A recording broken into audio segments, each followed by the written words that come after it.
Yes, it is true that the Nigerian people are tired of this democracy that we have been practicing for 25 years. Yes, it is true that we are not benefiting the dividends of democracy. It is true that since 1999, all we have been seeing is corruption upon corruption and corruption. It is true that in 2024, we are still talking about potable water. We are still talking about road construction. We are still talking about electricity. It is true that our educational system has been bastardized, and there is nothing to show for the democracy that we have attained 25 years ago. And this is not the reason why we should be calling for military to take over. It is not enough.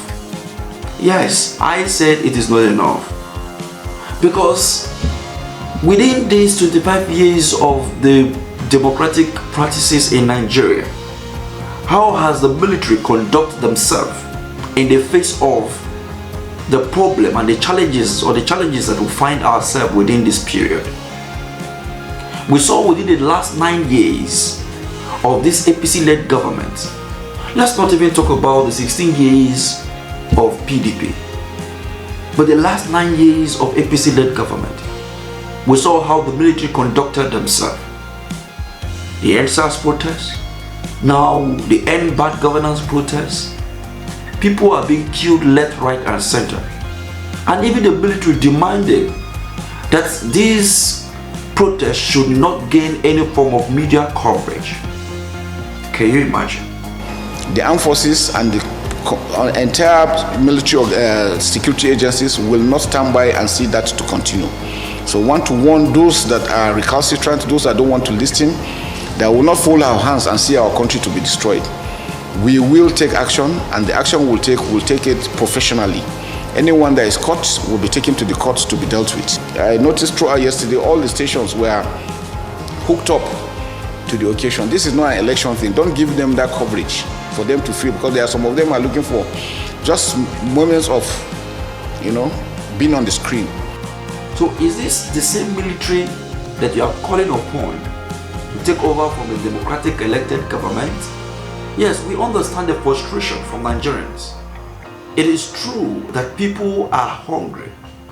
All of us, we are hungry, because the amount of money we spend to buy food 3 years ago, we cannot spend it now to buy the same quantity of food. People are hungry. We are suffering. And it's just because of the policy of this current administration. The removal of the fuel subsidy, the devaluation of the currency. These are the two major policies that bastardize this government and the economy.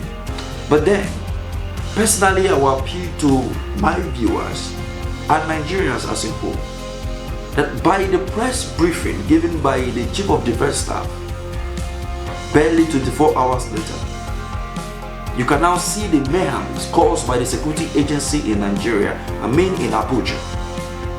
They called to restrain the protesters to the National Stadium. But yet, even at the stadium, they were ambushed by the security agency. I was at the stadium 2 days ago, and I saw what was happening there. Everybody was peaceful, things were going out normal. And what happened yesterday? What happened? You can see on your screen for yourself. Even journalists were attacked, were shot at. They were even attempting to arrest journalists. So barely 24 hours. And then you can see this level of behavior. Most of these police officers and security agency carrying guns and shooting at protesters, they also have families.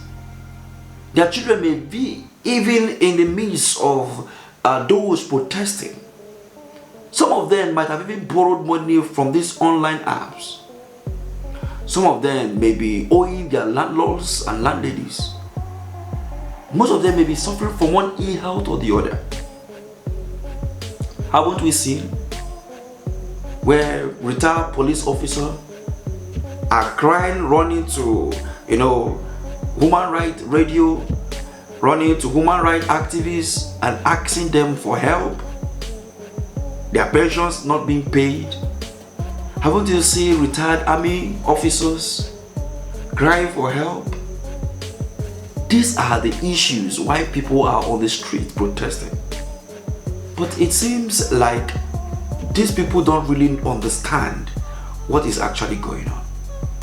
So if you're calling for the military to take over power, then you should understand that you are calling on the greatest enemy to take over power.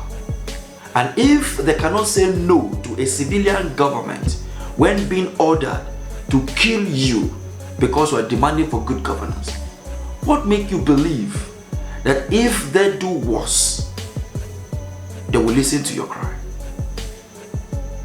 Yes, the conversation to continue demanding and holding the government accountable, that they should provide the dividends of democracy, they should provide good governance and stop looting and all of that. But calling for the military to take over is a no-no. What do you make of this? Let's have this conversation in the comment section. Thank you for watching.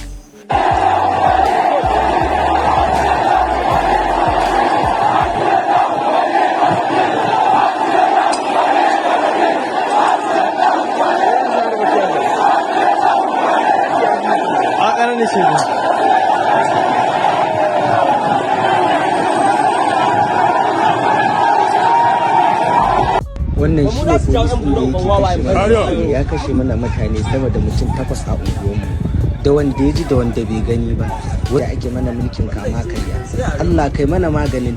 Wallahi tallahi sai to fisa wannan jawo mana nasu wallahi to fisa.